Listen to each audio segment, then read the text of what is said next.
నేను క్వశ్చన్ వేస్తాను. గడిచిన 20-25 సంవత్సరంలో మీరు ప్రభునందు ఆనందించారా? పరిస్థితుల యందు బాధపడ్డారా? ఏమిచ్చినా వెనక్కి తీసుకొచ్చాము, కానీ మాట మాట్లాడి బయటకు వచ్చిన తర్వాత దాన్ని మనం ఏం చేయలేమని. కాబట్టి మనం ఒక ఆలోచన చేద్దాం. బైబిల్ ఏం చెప్తుంది? మనం అనుకోవచ్చు ఇది 10 ఆజ్ఞలలో లేదు కదా, ఈ 10 ఆజ్ఞలలో లేదు కదా, యేసుప్రభు చెప్పిన 2 ఆజ్ఞలలో లేదు కదా.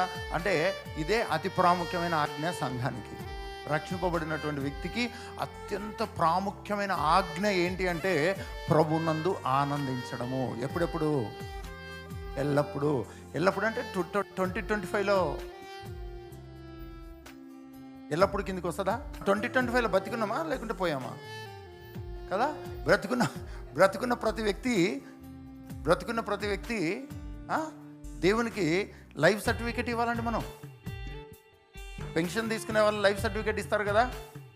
అలాగా దేవునికి మనము లైఫ్ సర్టిఫికేట్, నేను జీవించుతున్నది నేను కాదు ప్రభువా, నువ్వే ప్రభువా అని ఆయన ఎంతో ఆనందించడము అన్నటువంటిది చాలా చాలా ప్రాముఖ్యమైనది. దాన్ని మనం నేర్చుకోవాలి, దాన్ని మనము ప్రాక్టీస్ చేయాలి, దాన్ని మనం పాటించాలి.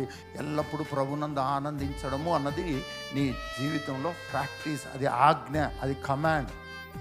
12 ఆజ్ఞల కంటే మించిన ఆజ్ఞ ప్రభునందు ఆనందించడం. అన్ని ఆజ్ఞల కంటే మించిన ఆజ్ఞ ప్రభునందు ఆనందించడం. ప్రభుకు స్తోత్రం. ప్రభునందు ఆనందించడం నేర్చుకున్న తర్వాత ప్రభు యొక్క ఆలోచనలు ఏంటో, తలంపులు ఏంటో, ప్రణాళికలు ఏంటో నీకు అర్థమవుతాయి.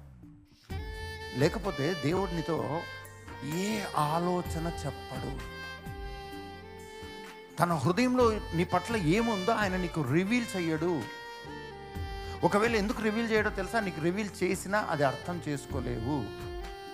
ప్రభువుని బట్టి ఆనందించినప్పుడే, ప్రభువుని బట్టి బాధపడినప్పుడు, ప్రభు దగ్గర బాధపడుతున్నప్పుడు, పరిస్థితులను బట్టి బాధపడుతున్నప్పుడు, లేకపోతే ఇంకొక చేస్తున్నప్పుడు ఆయన హృదయంలో నుంచి సంగతులు నీకు తెలియజేయడానికి ఆయన ఇష్టపడడు. ఆయన ఎప్పుడు నీకు తన ఆలోచనలు చెప్పగలడు అంటే నువ్వు ఆయనను బట్టి ఆనందిస్తున్నప్పుడు.